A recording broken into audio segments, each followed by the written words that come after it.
Saudaraku sekalian yang kekasih, kehidupan bangsa Israel itu menjadi gambaran kehidupan kita. Di 1 Korintus pasal 10, firman Tuhan mengatakan ayat yang ke-6, semuanya ini telah terjadi sebagai contoh bagi kita, untuk memperingatkan kita supaya jangan kita menginginkan hal-hal yang jahat seperti yang telah mereka bangsa Israel perbuat. Ayat yang ke-11, semuanya ini telah menimpa mereka sebagai contoh dan dituliskan untuk menjadi peringatan bagi kita yang hidup pada waktu di mana zaman akhir telah tiba. Saudara, kehidupan bangsa Israel menjadi gambaran kehidupan kita. Sekaligus di dalam sejarah kehidupan bangsa Israel, kita dapat mengenal siapa Allah yang benar dan bagaimana Allah yang benar itu. Dari sejarah perjalanan hidup bangsa Israel. Ada satu bentuk paralel dari kehidupan bangsa Israel yang kita harus pahami, karena itu paralel dengan hidup kita, saudara. Ada bentuk paralel antara bangsa Israel dengan kita, yang karenanya kita harus pahami itu. Yaitu seperti Allah Bapa Elohim Yahweh membawa bangsa Israel dari Mesir ke Kanaan. Demikian pula Allah membawa kita dari dunia ini ke dalam kerajaannya. Ya, yang dikatakan di dalam Ibrani pasal 11 sebagai Kanaan surgawi, saudaraku. Kalau kita tanya kepada Tuhan, apa sih yang Bapak kehendaki itu sebenarnya? Apa sih yang sebenarnya Bapak kehendaki itu? Yang Bapak kehendaki sesungguhnya adalah kesediaan kita untuk dipindahkan dari dunia yang fana ini, ya, untuk masuk ke dalam kerajaan surga. Negeri yang dijanjikan Allah kepada Abraham, yang karenanya Abraham meninggal Ur Kasdim, ya, dan tidak pernah kembali ke negeri leluhur, ke negeri orang tuanya itu. Walaupun dalam keadaan paceklik, kelaparan, kekeringan, ia tetap pergi, saudara. Meninggalkan daerah Ur di lembah Sumeria untuk menemukan negeri yang Allah akan tunjukkan. Dan Abraham walaupun sampai mati dia tidak pernah melihat negeri itu, dia tidak pernah bermaksud kembali, sebab dia mencari tanah air surgawi, saudara. Bukan Kanaan di dunia ini. Tanah air surgawi, Kanaan surgawi maksudnya. Dan kita harus memberi diri untuk itu. Kebenaran seperti ini sudah nyaris tidak lagi terdengar, saudara.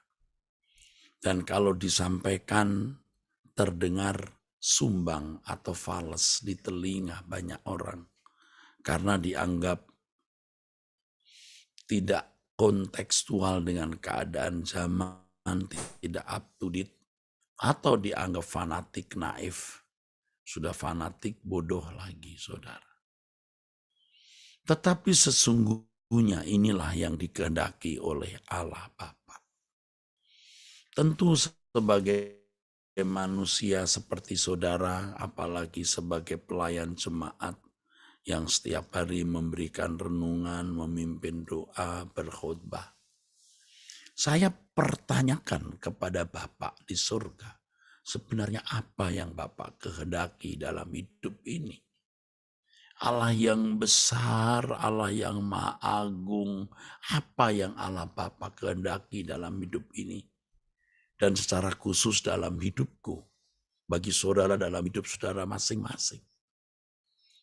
Tentu yang pertama Allah ingin memiliki anak-anak yang sepikiran, seperasaan dengan Dia, yang di dalam segala kehendak dan keinginan orang percaya yang juga adalah anak-anak Allah ini selalu sesuai dengan Bapa di surga, dan itu menyenangkan Allah Bapa.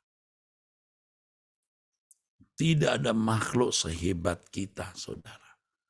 Makhluk manusia yang diberi potensi untuk mencintai Tuhan dengan segenap hati dan mewujudkan cinta itu dalam seluruh perilakunya, sehingga benar-benar dapat menyenangkan, memuaskan hati Allah Bapa, bahkan menjadi penghiburan di tengah-tengah dunia yang gelap dan nyaris tidak ada manusia yang menghormati Allah secara patut. Dan kalau kita menjadi anak kesukaan Allah yang menghormati Allah secara patut, mau mengerti kehendak Bapa dalam hidup kita masing-masing, dan dalam rencananya kita mau turuti, itu menyenangkan hati Allah. Itu tentu yang utama terutama. Dan kita terus di dalam kesadaran bahwa Allah mengendaki kita untuk hidup sesuai dengan kekudusannya, agar kita bisa layak masuk ke dalam rumah Bapa. Karena Allah mau mengungsikan kita dari dunia yang gelap ini, dari Mesir dunia ini, ke Kanaan surgawi. Ya. Bukan Kanaan duniawi, bukan dunia ini, saudara. Tetapi Allah mau memindahkan kita ke satu negeri yang tidak ada kematian, tidak ada duka cita, tidak ada penderitaan, tidak ada proses penuaan, saudara. Oleh sebab itu, saudaraku sekalian, kita jangan seperti bangsa Israel yang keras kepala, yang tegar tengkuk. Seperti yang dikatakan dalam 1 Korintus pasal 10. Firman Tuhan mengatakan, aku mau supaya kamu mengetahui, saudara-saudara, ayat 1, bahwa nenek moyang kita semua berada di bawah perlindungan awan, dan bahwa mereka semua telah melintasi laut. Artinya mereka telah melihat mujizat. Mereka makan makanan rohani yang sama, mereka jadi pengikut Musa yang dibaptis dalam awan dan dalam laut. Tetapi ayat 5, sungguh pun demikian Allah tidak berkenan kepada bagian terbesar dari mereka, karena mereka ditewaskan di padang gurun. Dan lalu kita tadi sudah baca, semua itu menjadi contoh bagi kita. Saudaraku sekalian, ini menjadi gambaran bahwa kita orang Kristen ini, orang percaya ini dipanggil keluar dari dunia untuk masuk ke dalam langit baru dan bumi baru, saudara. Kita di bawah Tuhan untuk ada di langit baru, bumi baru. Tetapi masalahnya kita nurut tidak, saudara. Karena seperti bangsa Israel tewas di padang gurun, demikian pula seperti yang dikatakan firman Tuhan. Ada pesan yang tersirat di situ. Seperti bangsa Israel tidak semua sampai ke tanah Kanaan, demikian pula tidak semua orang Kristen itu masuk surga. Bahkan Alkitab berkata banyak yang dipanggil, sedikit yang terpilih. Justru firman Tuhan mengatakan banyak yang dipanggil, sedikit yang terpilih. Jadi tidak banyak orang yang akan masuk kerajaan surga karena banyak orang yang tewas di perjalanan, banyak orang yang tidak setia, saudara. Oleh sebab itu, melalui renungan ini, saya ingatkan kita semua adalah musafir-musafir di dunia ini. Jangan lupa bahwa kita sedang ada dalam perjalanan menuju langit baru, bumi baru. Dan kita harus selalu ingat agenda kita satu-satunya hanya itu. Kita harus ingat bahwa kita musafir di dunia ini. Jangan mengingini hal-hal yang jahat, ya, seperti yang firman Tuhan katakan yang telah kita baca. Hal-hal yang jahat artinya semua keinginan yang tidak sesuai dengan keinginan Tuhan. Kiranya apa yang saya sampaikan ini memberkati saudara-saudara sekalian. Mari kita berdoa. Bapa di surga, ingatkan kami terus bahwa kami musafir-musafir di dunia ini sedang menuju rumah Bapa. Supaya kami tidak mengingini apapun yang bertentangan dengan kehendak Allah, Bapa kami. Agar kami hanya mengingini hal-hal yang sesuai dengan keinginan-Mu ya Bapa. Ini satu hal yang sungguh-sungguh menggetarkan kami.